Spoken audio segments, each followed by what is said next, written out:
ازيكم يا حلوين؟ عاملين ايه؟ وحشني جدا جدا. لو قعدت اقول جدا لغايه الصبح مش هيكفي.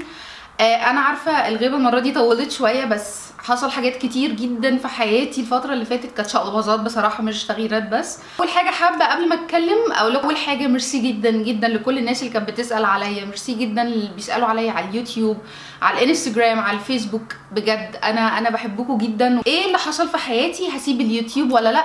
بقالي كتير غايبه ليه؟ كل الاسئله وفي شويه اسئله كمان هجاوب عليها جات لي كتير قوي على اليوتيوب الفتره اللي فاتت. اول حاجه حصلت خلتني اوقف تصوير خالص الفتره اللي فاتت ان الكاميرا بتاعتي اتكسرت، وقعت اتدشت على 100 حته. الكاميرا كانت جديده زي ما انا قلت لكم في فيديو من الفيديوهات، قلبي وقع وراها بصراحه، فاللي هو ليه اتضايقت جدا عليها. وبعدين دخلت بقى في دوامه التوكيل ويرجعوها تاني للشركه، تاخدها وتشوف اذا كنت هتصلحها على حسابها ولا على حسابي، بعد كده يرجعوا لي تاني، بعد كده لما اوافق او ارفض يرجعوا لهم تاني.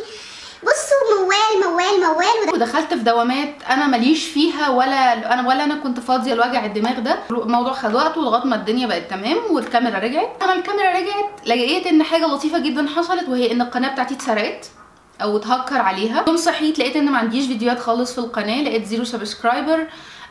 معليش اكسس ان انا اخش القناه، مش عارفه اخش القناه بتاعتي. الموضوع كان ممكن ابتدي قناه تاني، بس انا ابتديت القناه دي بمجهودي انا وتعبت فيها لغايه لما وصلت للمرحله اللي هي فيها، ولسه عايزه اتعب ولسه عايزه اعمل مجهود فيها.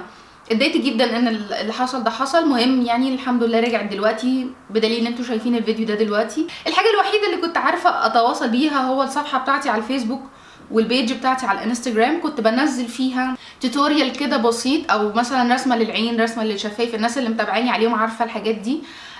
ما كنتش حتى عارفه اعمل التوتوريال كامل، لان ما عنديش حاجه اصور بيها، وما عنديش حاجه كمان اصور بيها التوتوريال. حتى التليفون بقى فيه مشكله، فانا بعتذر جدا. طبعا ده مش مبررات خالص، بس ده اللي حصل في حياتي، دي الظروف اللي حصلت عندي. يعني كل واحد بيحصل عنده ظروف، بس المره دي كانت كتير شويه وكانوا جايين مع بعض. ما اتفقنا القناه بتاعتنا للتفاؤل، بس الحمد لله اللي حصل حصل، رجعنا تاني وان شاء الله احاول التزم الفتره اللي جايه. فيديو النهارده حبيت بس ان انا اشكركم جدا جدا جدا على سؤالكم عليا. دي حاجه. تاني حاجه عايزه اعلن عن الكورس بتاع المبتدئين، الناس اللي طلبت مني كورسات للمبتدئين. احنا بقى هنتكلم عن كل حاجه، هنفصص كل حاجه من الاول ازاي اصلا تعرفي نوع بشرتك، لغايه انك تعملي لوك زي المحترفين، لوك كامل، البشره كامله زي المحترفين. ان شاء الله من اول الاسبوع الجاي هبتدي الكورس بتاع المبتدئين، فدوسي على الجرس عشان يوصلك الاشعارات، لان انا ان شاء الله ناويه يا اما اعمله كل يوم يا اما اعمله يوم ويوم. لسه ما قررتش، بس حبيت الاول ان انا اسالكم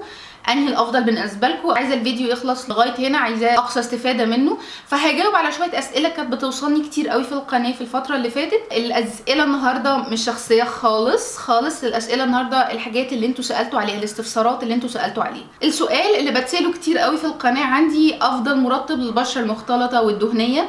بصوا، مفيش مرطب بالنسبه لي نمره واحد او ان انا ما بقدرش استغنى عنه. انا بجرب منتجات كتير، فانا دايما ما بكررش المنتجات، بستخدم حاجات جديده كل مره، فعشان كده ما عنديش منتج واحد، بس عندي اكتر من حاجه ممكن اقول لكم عليها. المنتج او اكتر حاجه خفيفه انا حبيتها في الصيف، احنا النهارده هنتكلم على المنتجات الكويسه في الصيف الخفيفه على البشره. البشره دهنيه محتاجه تترطب بس مش محتاجه منتجات تقيله في الصيف. اول حاجه جربته هو الكريم ده من نيتروجينا، اسمه نيتروجينا ناتشورالز. ده اسمه مالتي فيتامينز نورشينج مويسترايزر. انا حبيت ده لان هو ده نهاري، خفيف جدا جدا جدا. بحطه قبل الميك اب لو انا نازله بالنهار، خفيف. اول ما بحطه البشره بتشربه، ما بحسش ان هو بيسيب اي دهون او بيخلي البشره مدهننه او اي حاجه. حاجه تانية جربتها هو الايفاكلور او اللي هو لاروش بوزيه، اسمه ايفاكلور ديو بلس. برضو حلو قوي، خفيف لطيف، البشره بتمتصه. مكتوب كمان ان هو بيعالج او بيقلل العلامات الناتجه من حب الشباب. انا ما لقيتش ان هو بيعمل الكلام ده بصراحه، حسيت ان الكلام ده يعني للترويج ليه، هو بس بيقولوا ينفع ان انتي تستخدميه كبرايمر قبل الميك اب. انا لقيت ان هو كويس مش وحش، بس ما بيعملش حاجه في المسامات وما بيعملش حاجه خالص في الدهون.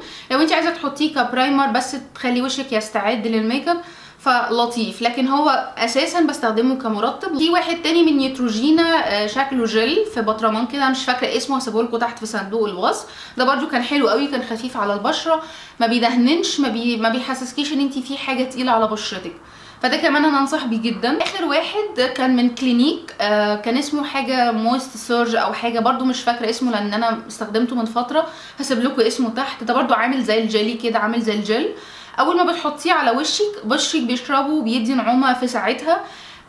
اكتر حاجه عجبتني في بتاع كلينيك ان هو بشرتك بتشربه جدا، يعني هم كلهم البشره بتمتصهم بسرعه، لكن بتاع كلينيك ده اسرع شويه. فالناس اللي بتبقى مستعجله المويسترايزر ده حلو جدا. برضو من الاسئله اللي جات لي افضل حاجه للبشره الجافه الزيوت. عندك الزيت بتاع استيلودر ممتاز للبشره الجافه، او لو انتي بشرتك دهنيه وبتنشف في الشتاء ممتاز جدا للبشره الجافه.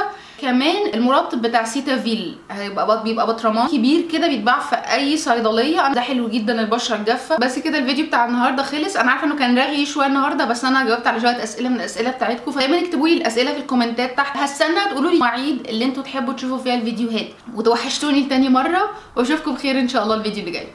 باي باي.